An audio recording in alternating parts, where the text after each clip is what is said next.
जैन साथियों, आप सभी लोगों का स्वागत है एक बार फिर से आपके अपने ऑनलाइन प्लेटफॉर्म पर जिसका नाम है कुमार कॉन्सेप्ट आईएएस और मैं आपका साथी कुमार गौरव। आज हम लोग सॉल्व करने जा रहे हैं बीपीएससी का एग्जाम जो कि एएओ यानी कि असिस्टेंट ऑडिटर ऑफिसर का हुआ है। 20 तारीख को हुआ है भाई 2022 में, यानी कि अभी 3-4 दिन पहले हुआ है, जिसमें हम लोग कंप्लीट सॉल्यूशन करने वाले हैं मैथ्स एंड रीजनिंग का। ओके, अब देखिए जैसे कि आपको पहला क्वेश्चन दिया जा रहा है, सरिता 1 रुपए में 2 नींबू की दर से नींबू खरीदकर उन्हें 3 रुपए में 5 नींबू की दर से बेचती है। यानी कि ये हमारा कौन सा टॉपिक हो जाएगा भाई, ये है हमारे पास में profit and loss. Okay, profit and loss से आपको क्वेश्चन दिया जा रहा है, तो हमें ये देखना है सबसे पहले सीपी, और सीपी में क्या भाई हमारे पास 1 रुपए में, यानी कि 1 रुपए में आर्टिकल कितने हैं भाई, आर्टिकल वस्तुओं कितनी है 2। ओके, हमने बेचा क्या है भाई, हमने बेचा है 3 रुपए में 5। यहां तक समझ में आ गया। लेकिन जब भी आपको प्रॉफिट या लॉस ज्ञात करना होगा तो इन दोनों में से कोई एक समान होना चाहिए, या तो आर्टिकल समान होने चाहिए, अदरवाइज रुपए आपके समान होने चाहिए। अब आपको इनमें से कोई एक वस्तु समान करनी होगी। अधिकतम लोग क्या करते हैं, आर्टिकल करते हैं, लेकिन आज हम कुछ नया सिखाते हैं। अगर मैं यहाँ रुपए समान कर लूँ, यहाँ 3 से मल्टीप्लाई कर दूं भाई, तो ये 3 रुपए हो गए और आर्टिकल कितने हो जाएंगे 6, हाँ या ना। तो देखिए रुपए समान हो गए, 3 रुपए में 6 खरीदे और 3 रुपए में 5 बेचे हैं। तो क्या हम आर्टिकल के बेस पर प्रॉफिट लॉस ज्ञात कर सकते हैं? बिल्कुल कर सकते हैं। प्रॉफिट लॉस कैसे, आप 6 खरीद के लाए हो, कितने 6 आपने खरीदे हैं और आपने बेच कितने दिए, सिर्फ 5, उतने ही रुपए में। यानी कि आपको एक बच गया ना, आपने 6 सामान खरीदे हैं यानी कि नींबू और 5 बेच दिए तो 1 बच गया, तो प्रॉफिट हो गया 1 का। लेकिन अगर हम आर्टिकल लेते हैं तो बेस में क्या आएगा भाई, अगर हम रुपए लेते हैं तो ऑलवेज सीपी लिखते हो, लेकिन आर्टिकल में हमें बेस में ये लिखना है कितने आर्टिकल हमने बेचे हैं, 5 बेचे हैं। ओके, यानी कि 100 कन्वर्ट करने के लिए परसेंटेज में, तो आप यहां से देखोगे कि आपका 20% आंसर आ जाएगा। Got it. ये हमने किसके बेस पर किया है भाई, आर्टिकल के बेस पर प्रॉफिट लॉस हमने ज्ञात किया है। यानी कि अगर आर्टिकल के बेस पर प्रॉफिट लॉस होगा तो क्या हो जाएगा भाई, प्रॉफिट परसेंटेज बराबर प्रॉफिट कितने आर्टिकल का हुआ है वो, और डिवाइड बाई एसपी कितने आर्टिकल हमने बेचे हैं, इनटू 100 पता ही है आपको भाई, ठीक है। और अगर यही रुपए में होगा भाई, तो फिर जो आप बचपन से पढ़ते चले आ रहे हो, ऊपर आपको चाहिए प्रॉफिट रुपए में और डिवाइड बाई सीपी कितने रुपए में आपने खरीदा है, इनटू 100। Got it. तो यहां से क्या है, किसी भी एक को हम कन्वर्ट कर सकते हैं। तो उम्मीद है समझ में आ गया होगा, यानी कि ऑप्शन नंबर डी आपका आंसर हो जाएगा। नेक्स्ट आपको दे रहा है एक समलंब चतुर्भुज, यानी कि मेंसुरेशन है भाई। ये है कुछ इस प्रकार समलंब चतुर्भुज जिसकी 2 समांतर भुजाएं हैं, और ये हो गया हमारे पास में, इसको मिला दिया, ठीक है। तो कह रहा है समांतर भुजाएं क्रमशः कितनी है, 12 और 8 है, यानी जो छोटी है वो 8 होगी और जो बड़ी है वो हो जाएगी 12 सेंटीमीटर, और उनके बीच की दूरी है 7, यानी कि ये आपको गिवन है 7। Got it. पूछ रहा है इसका एरिया क्या होगा, तो भाई हमें पता होना चाहिए कि समलंब का क्षेत्रफल यानी कि एरिया क्या होता है, 1/2 इंटू आधार, यानी कि आप इन दोनों को क्या कर दोगे भाई, ऐड कर दोगे, दोनों भुजाओं के जो समांतर भुजाओं का योग इंटू ऊंचाई। तो 1/2 और समांतर भुजाएं हमारे पास कितनी है भाई, 8, 12 गुणा h का मान कितना है 7। ओके, तो 1/2, 8, 12, 20 गुणा 7, 10 बार और 10 7 70, ये हमारे पास आ जाएगा भाई वर्ग सेमी। क्यों, क्योंकि ये हमें किसमें दिया जा रहा है भाई, एरिया, क्षेत्रफल। Got it. तो कौन सा ऑप्शन हो जाएगा भाई, ए हो जाएगा हमारा आंसर। क्लियर। तो जब भी आप एग्जाम देने जाओ, बीपीएससी का एग्जाम पास में आ गया है, अब उसकी डेट आ चुकी है, सिर्फ ऑफिशियल अनाउंसमेंट नहीं हुआ है, तो क्या करना है, मेंसुरेशन के सारे फॉर्मूले आपको एक बार रिवाइज करने होंगे भाई। क्लियर। अगला क्वेश्चन, ए और बी एक काम को क्रमशः इतने दिनों में पूरा करते हैं, तो यहाँ से 2 क्वेश्चन बनेंगे भाई, मतलब 2 तरीके से। अगर वो कह रहा है कि इतने दिनों में काम पूरा करते हैं, यानी कि ए और बी ने, ए ने 11 दिन काम किया और बी ने किया 17 दिन काम, ठीक है, ये टाइम हो गया भाई। इन्होंने काम किया इतने दिन, यानी कि एफिशिएंसी की बात नहीं हो रही है, तो यही हमारा क्या बन जाएगा भाई, उनका जो भी प्रॉफिट है, यानी कि उनकी जो मेहनत है वो इसी रेशियो में बांट दी जाएगी। ओके, यानी कि पेमेंट। तो कितना हो जाएगा भाई, 11 और 17 बराबर कितना हो जाएगा, 28 यूनिट। यानी कि टोटल में 28 मिलना चाहिए, लेकिन मिला कितना है, 5600। तो 1 यूनिट का मान कितना आ गया, 200। तो यहाँ से आप 200 रखोगे तो 17 दूनी 3400 और 11 दूनी 2200। तो एक व्यक्ति को मिलेगा 2200, एक को मिलेगा 3400। वो कह रहा है पार्षद में उनके हिस्से क्रमशः होंगे, बस यही उसने गड़बड़ कर दी। क्रमशः मतलब ए का है 2200 और ये कह रहा है कि ए का हो जाएगा 3400।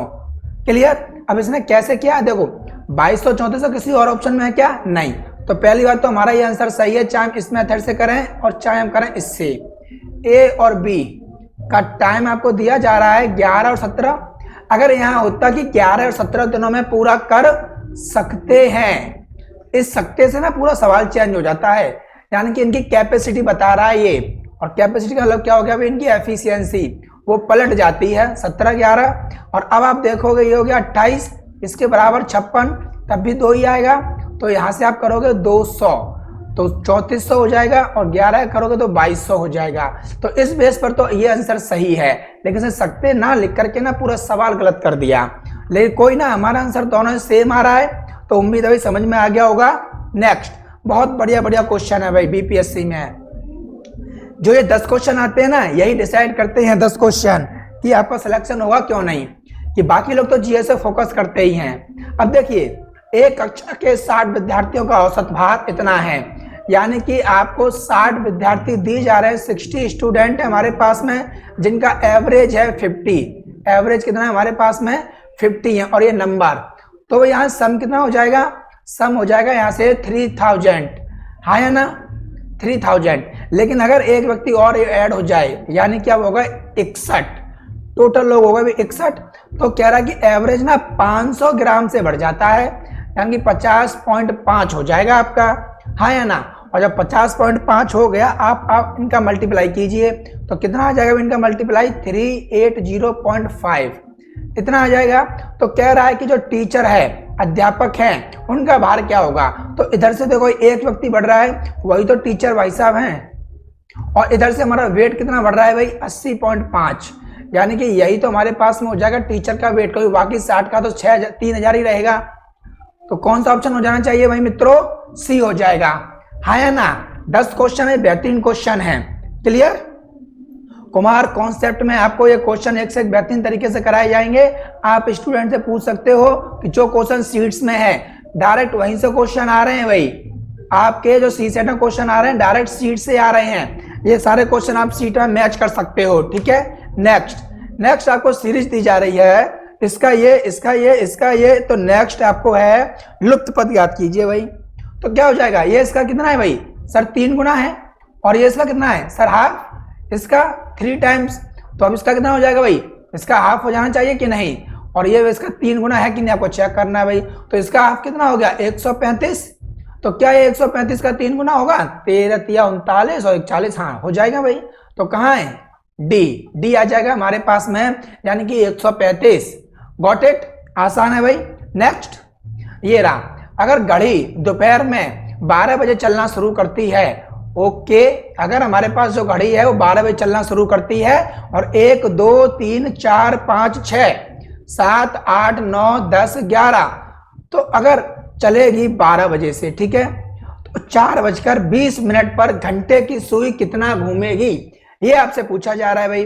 तो देखिए, अगर ये घंटे वाली सुई 12 पर है, 4 पर आएगी भाई। और एक खाना कितना बनाता है भाई, 30, 2 खाने 30 और 30 60 90 एंड 120। तो जब तक सुई 4 पर आएगी ना करेक्ट, तब तक हमारा बन जाना चाहिए 4 × 30, यानी कि 120 डिग्री। लेकिन वो कह रहा है कि 20 मिनट एक्स्ट्रा चलिए भाई घंटे वाली सुई। तो जब हम लोग ये टॉपिक पढ़ेंगे ना मजेदार, तब समझेंगे कि घंटे वाली सुई जितने मिनट चलती है उसका हाफ डिग्री एंगल बनाती है, यानी कि 10 डिग्री। तो कितना हो जाएगा भाई, 130 डिग्री आपका ये आंसर आ जाएगा। है कहीं, हाँ जी है। ओके, चलिए भाई नेक्स्ट दे रहा भाई, ये सवाल है हमारे पास। ओके, तो मैं क्या करूंगा इससे हमें करना चाहिए, इसको ऐड कर दीजिए भाई। वैसे तो काफी टफ है, मल्टीप्लाई करोगे तो, लेकिन अगर मैं ऐड कर देता हूं तो मुझे क्या मिलेगा, तो यहाँ से हो जाएगा ये 210x प्लस के 210y, और इधर से ये हो जाएगा भाई 0501। मैंने 210 कॉमन ले लिए और 105 में 210 से कर दिया भाग, 0 से 0 कट गया, 21 से ये 5 बार, यानी कि x प्लस वाई की वैल्यू 5 होनी चाहिए। Got it. तो वो सिर्फ किस में आ रहा है, ए ऑप्शन में और बी ऑप्शन में, यानी कि या तो ए या तो बी। ये हो गया हमारे कैंसिल। अब मैं ये देखना है 3 कहाँ रखना है और 2 कहाँ, पुट करके देख लो भाई। अगर मैं 2 यहाँ रखता हूँ x का मान तो कितना हो जाएगा भाई 226 प्लस, अगर y का मान मैंने 3 रख दिया भाई तो 7 क्या 21 हासिल लगी 2 और 27 और 2 29, जरा ऐड करो भाई 6 और 1 7, 2 और 9 11 की 1, 2 2 4 और 1 5। हाँ जी भाई ओके, यानी कि हमारा बी ऑप्शन हो जाएगा। क्लियर। नेक्स्ट, एक कस्बे की जनसंख्या इतनी है, यदि यह 5% सालाना की दर से बढ़ती है तो 3 साल बाद क्या हो जाएगी। यानी कि बाद में पूछ रहा है, अभी है हमारे पास 35,28,000 इंटू पहले साल 5% बढ़ेगी, यानी कि 105% हो जाएगी भाई 1 साल के बाद। हाँ या ना। अब अगले साल जब दूसरी साल की बात करेंगे तो जनसंख्या सॉल्व करने पर जो भी आएगी उसका 5%, यानी कि वो फिर से 100% हो जाएगी, तो 105/100, और अगली साल जो भी जनसंख्या होगी उसका 5%, तो अगेन फिर से 105 हो जाएगा भाई। अब ये कैलकुलेशन है, बस आपको यहाँ देखना होगा कितना हो जाएगा भाई। ये अगर मैं काटूं तो 21/20, और ऐसे ये भी 21/20, और ये भी भाई 21/20। यहाँ तक ठीक है भाई। और देखो 1 2 3, 1 2 3 कट गया, 2 दूनी 4, 4 दूनी 8, क्या 8 से ये हमारा कट जाएगा भाई 528 की नहीं, हाँ जी कट जाएगा। तो 8 से मैंने इसको काट दिया, 8 चौक 32, 3 बचे हमारे, 8 चौक 32, 8 एकन 8, यानी 441 इंटू, यहां से अगर आप देखते हो तो ये क्या हमारे पास 21 गुणा 21 गुणा 21, तो देखिए भाई 441 इंटू इनका मल्टीप्लाई 441 इंटू 21, तो जब इन सबका मल्टीप्लाई करेंगे तो कितना आ जाएगा भाई 40 84 101 है कहीं ऑप्शन में, 40 84 102। ओके, यही है नियरेस्ट, तो ये हमारा आंसर हो जाएगा। आपका सर 2 कैसे है, ये इसमें गलती हो गई है भाई बीपीएससी से, और ना मानो तो आप देख लीजिए भाई, इसका इकाई का अंक 1 है तो 1 एकन 1 1 एकन 1 1 एकन 1, तो इकाई का अंक तो भाई 1 ही आना है, ये कंफर्म है। Got it. ओके, तो चलिए भाई इसका ऑप्शन हमें ए लगाना होगा, अदरवाइज इसको आप चैलेंज भी कर सकते हो। नहीं क्या करेंगे भाई, आंसर आ गया बस। नेक्स्ट, यहां कह रहा है कि एक विद्यालय में प्रत्येक विद्यार्थी या तो क्रिकेट या बैडमिंटन दोनों खेलता है, तो यानी कोई ठलुआ नहीं है, 100% स्टूडेंट तो सबके सब कुछ ना कुछ खेल रहे हैं, क्रिकेट एंड बैडमिंटन। ओके, तो कह रहा है भाई क्रिकेट खेलने वाले हैं हमारे पास है 50.7% और बैडमिंटन खेलने वाले हैं 64.3%। ओके, और दोनों विद्यार्थियों की कुल संख्या है 600, मतलब विद्यार्थियों की कुल संख्या 600। ओके, तो देखिए यहां से हमने टोटल किया, इसका टोटल करने पर कितना आ जाएगा भाई 115%, लेकिन लोग हैं कितने, मात्र 100%, तो एक्स्ट्रा हमारे पास में कितने आ जाएंगे, एक्स्ट्रा आ जाएंगे 15%। तो जो एक्स्ट्रा होते हैं ना ये कहां पर आते हैं भाई, दोनों में आ जाते हैं ये आपके 15% वाले, हाँ या ना। तो दोनों खेलने वाले भाई कितने भाई, क्रिकेट प्लस बैडमिंटन खेलने वाले 15%। उसने पूछा क्या है, तो कितने विद्यार्थी क्रिकेट और बैडमिंटन दोनों खेलते हैं 15%, और 100% की वैल्यू कितनी है 600, क्योंकि टोटल लोग हैं 600, तो 100% बराबर 600, तो 1% बराबर 6, तो 15% बराबर 90 लोग हो जाएंगे, यानी कि सी ऑप्शन आपका आ जाएगा, हाँ या ना। चलिए भाई, और अगर यहां पर भरोगे भाई तो देखो 50 में से कितने बाकी बचे, 35.7 आएगा यहाँ पर, और यहाँ कितना आ जाएगा भाई 49.3। कहेगा केवल बैडमिंटन खेलने वाले तो ये, केवल क्रिकेट खेलने वाले तो ये 35.7%। Got it. इस तरीके से पूछा है दोनों तो 15%। नेक्स्ट, 35 लीटर मिश्रण में शराब और पानी का अनुपात। ओके, शराब और पानी का अनुपात है 4:1, यानी कि टोटल 5 और 5 के बराबर 35। Got it. जिनको नहीं समझ में आ रहा है भाई कुमार कॉन्सेप्ट की वीडियो देखिए, चैनल को सब्सक्राइब कीजिए। तो 7 लीटर ये हो गया और 7 चौक 28 लीटर ये हो गया। अब कह रहा है पानी कितना मिला दें, क्या मिला दें भाई, कितने लीटर पानी मिलाएं जिससे कि रेशियो बन जाए 2:1। अब सोचो भाई, अगर पानी मिलाएंगे तो शराब की क्वांटिटी यही रहेगी कि नहीं, 28 लीटर, ना कम होगी ना ज्यादा। हाँ जी, तो 2 के बराबर है भाई हमारे पास में 28, तो सोचो कि 1 के बराबर कितना आना चाहिए, 14 लीटर, तभी तो रेशियो बनेगा 2:1 का। तो सोच लो भाई 7 लीटर था पानी, 14 लीटर को करना है, तो कितना मिलाओगे भाई? सर जी ये तो बहुत आसान है, 7 लीटर पानी मिला देंगे, कोई फॉर्मूला नहीं। हाँ जी मेरे भाई, कोई फॉर्मूला नहीं, विदाउट फॉर्मूला। नेक्स्ट, खत्म हो गया भाई, 10 क्वेश्चन आपके समाप्त हो गए। ओके, ये हैं कुमार गौरव सर, यानी कि हम। और आप सभी लोगों का बहुत बहुत धन्यवाद कि आपने वीडियो यहाँ तक देखी। जय हिंद, जय भारत। अपना और अपने परिवार का ध्यान रखिए, साथ ही साथ आपका परिवार कुमार कॉन्सेप्ट भी है तो उसको सब्सक्राइब कीजिए, लाइक कीजिए, कमेंट कीजिए और शेयर भी कीजिए। आपके बीपीएससी का जो आने वाला है उसमें सारे क्वेश्चन हम लोग करने वाले हैं, क्लियर, एंड यूपीएससी का। और साथ ही साथ कल से न्यू बैच आपका स्टार्ट हो रहा है भाई, ऑफलाइन और ऑनलाइन दोनों तरीके से, सुबह 9 से 11 और शाम को 4 से 6। चलिए आप आज इतना ही करते हैं। जय हिंद, जय भारत।